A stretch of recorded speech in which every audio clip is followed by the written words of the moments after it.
ओम नमो भगवते वासुदेवाय नमो नमः। भक्तों, आप सभी का स्वागत है आपके अपने चैनल पर संदीप भक्ति ज्ञान गंगा में। भक्तों, आज की इस वीडियो में मैं आपके साथ शेयर करूंगी उत्पन्ना एकादशी, जिसे उत्पत्ति एकादशी भी कहते हैं, उसकी सरल पूजा विधि मैं आपके साथ शेयर करने वाली हूं। तो देखिए, हिंदू धर्म में एकादशी का व्रत विशेष महत्व माना गया है और प्रत्येक माह में 2 एकादशी तिथियां आती हैं। इस प्रकार साल में कुल 24 एकादशी व्रत रखे जाते हैं और इस दौरान भगवान विष्णु का पूजन किया जाता है। कहते हैं कि इस एकादशी का व्रत रखने और पूजा करने से व्यक्ति को सभी पापों से मुक्ति मिलती है और मृत्यु के बाद मोक्ष की प्राप्ति होती है। मार्गशीर्ष मास के कृष्ण पक्ष की एकादशी को उत्पन्ना एकादशी यानी उत्पत्ति एकादशी भी कहा जाता है। हिंदू धर्म में इसे बहुत ही फलदायी माना गया है। तो देखिए, ऐसे में इस व्रत की पूजन विधि और नियमों के बारे में जानकारी होना बहुत जरूरी है, क्योंकि उत्पन्ना एकादशी के दिन की गई गलती की वजह से आपका व्रत जो है अधूरा रह सकता है। तो देखिए, ये जो पूजन होता है हमें सुबह सुबह यानी 10-11 बजे के आसपास कर लेना चाहिए। तो ये जो चौकी है, आप ये घर के मंदिर में भी कर सकते हैं पूजन, या फिर अलग से चौकी लगा करके भी इस पूजन को कर सकते हैं। मैं ये पूजन अपनी घर छत पर कर रही हूँ। आप चाहे बालकनी में या जहाँ पर भी आपको सुविधा लगे, आप उस जगह को अच्छे से साफ सुथरा कर लें, तब आप वहाँ पर पूजन करें। यदि आपने लड्डू गोपाल की सेवा ली हुई है तो लड्डू गोपाल जी को पूजा में विराजमान करें। जल, गंगा जल, तिल, पुष्प डाल करके स्नान कराएं। ओम नमो भगवते वासुदेवाय नमो नमः मंत्र का जाप करें। तो देखिए, चौकी के ऊपर पीला वस्त्र बिछाना है और भगवान विष्णु जी की, लक्ष्मी जी की संयुक्त मूर्ति या फोटो की स्थापना करनी है। मैंने यहाँ पर दीप कलश की स्थापना करी है। और देखिए, कलश की स्थापना कैसे की जाती है, तो देखिए, तांबे का लोटा लेते हैं, जल, गंगा जल, लौंग, इलायची, सिक्का, सुपारी, तिल, पुष्प डाल करके कलश की स्थापना करते हैं। तो जो जल है स्नान का, वो किसी गमले में डाल देंगे, इधर उधर नहीं फेंकना, इस बात का ध्यान रखिएगा। अंग पोषण कर देंगे। देखिए भक्तों, मैंने यहाँ पर पंचामृत से लड्डू गोपाल जी को स्नान नहीं कराया है, क्योंकि इन दिनों थोड़ी सर्दी हो जाती है तो हमारे लड्डू गोपाल जी को ठंडी लग जाएगी, इसलिए सिर्फ मैंने गुनगुने जल से स्नान कराया है। यदि आपके पास माता लक्ष्मी जी की और विष्णु भगवान की विग्रह है तो आप उन्हें भी अभिषेक जरूर से कराएं। तो पीले कपड़े आप जरूर से अपने लड्डू गोपाल जी को पहनाएं, क्योंकि एकादशी है। एकादशी में पीले रंग का अत्यधिक महत्व होता है। तो आप पीले कपड़े पहन सकते हैं, पीली रुमाल रख सकते हैं, या हाथ में पीली चूड़ियां पहन करके भी इस पूजन को कर सकते हैं। लड्डू गोपाल का हम अच्छे से श्रृंगार कर देंगे। तो देखिए भक्तों, एकादशी के दिन जो है आपने तुलसी माता का भी पूजन करना है, गौ माता का भी पूजन करना है, इस बात का ध्यान रखिएगा। फूलों का आसन दे करके हम लड्डू गोपाल जी को विराजमान करेंगे। तो पहले हम अच्छे से श्रृंगार कर देते हैं और मुकुट लगा देते हैं, इस बात का ध्यान रखिएगा। देखिए भक्तों, अगर आप उत्पन्ना एकादशी का व्रत कर रहे हैं तो ध्यान रखें कि व्रत से एक दिन पहले यानी 10वीं तिथि के दिन सात्विक भोजन का ही सेवन करना चाहिए। 10वीं तिथि की रात को दातून या ब्रश करके मुंह को साफ करना चाहिए, क्योंकि जूठा मुंह में रहने से, सोने से आपका व्रत संपूर्ण नहीं माना जाता है। धूप दीप की स्थापना करके पुष्प और गुलाब, तिल लेकर के हम सभी देवी देवताओं का ध्यान करेंगे। गणेश जी का ध्यान करेंगे। ओम गण गणपते नमो नमः ध्यान करके जो है हम यहाँ पर अक्षत पुष्प यानी तिल और पुष्प सभी के चरणों में छोड़ देंगे। और देखिए, एकादशी से एक दिन पहले रात के समय भोजन ना करें।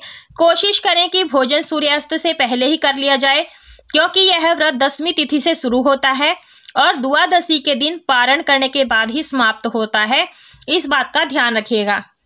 एकादशी के दिन स्वयं स्वच्छ रहने के साथ साथ घर की स्वच्छता व सात्विकता का भी पूरा ध्यान रखें और दिन में जब समय मिले भगवान विष्णु का जाप जरूर से करें।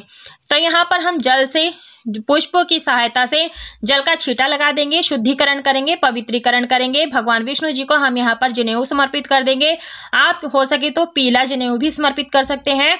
और भगवान विष्णु जी को पीला रंग अत्यधिक प्रिय होता है, तो गेंदे का फूल की माला हम यहाँ पर अर्पित कर देंगे और साथ में हम चंदन का टीका लगाएंगे, इस बात का ध्यान रखिएगा।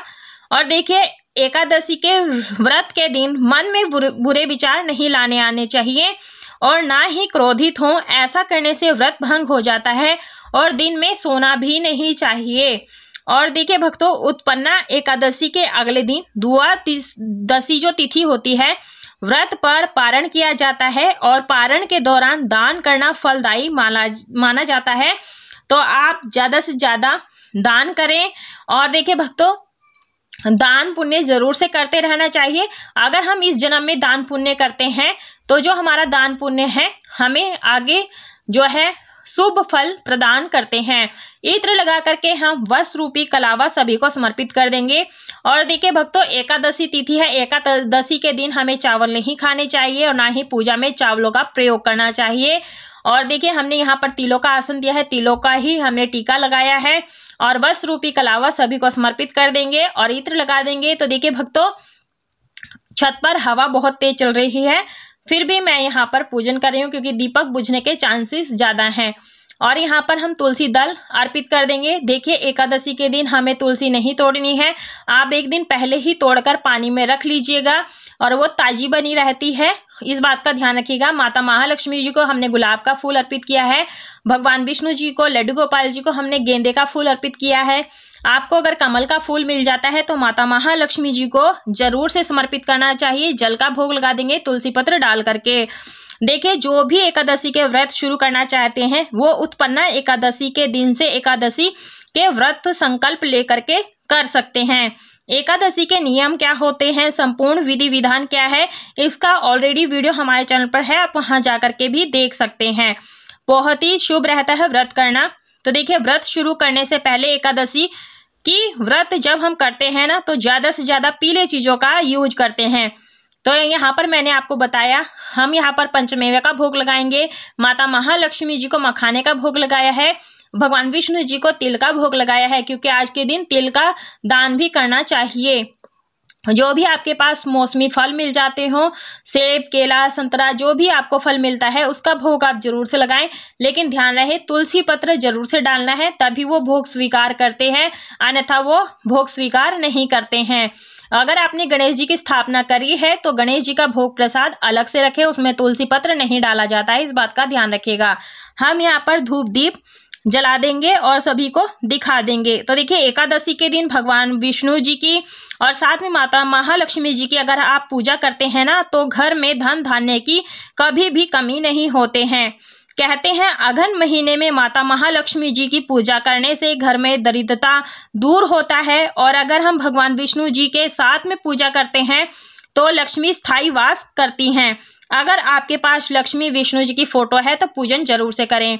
अक्षत पुष्प लेकर के हम यहाँ पर उत्पन्ना एकादशी की कथा सुनते हैं और विष्णु सहस्त्रनाम का भी पाठ कर सकते हैं, विष्णु के मंत्रों का भी जाप कर सकते हैं तुलसी की माला पर। और जो तिल पुष्प है भगवान के चरणों में छोड़ दें, उसके बाद में हमें करनी है आरती, तो आप आरती जरूर से करें। तो देखिए भक्तों, यदि आपके पास भगवान विष्णु जी की फोटो तस्वीर मूर्ति नहीं है तो लड्डू गोपाल जी का भी आप पूजन कर सकते हैं, क्योंकि भगवान विष्णु का ही बाल स्वरूप है, कृष्ण जी का ही बाल रूप है।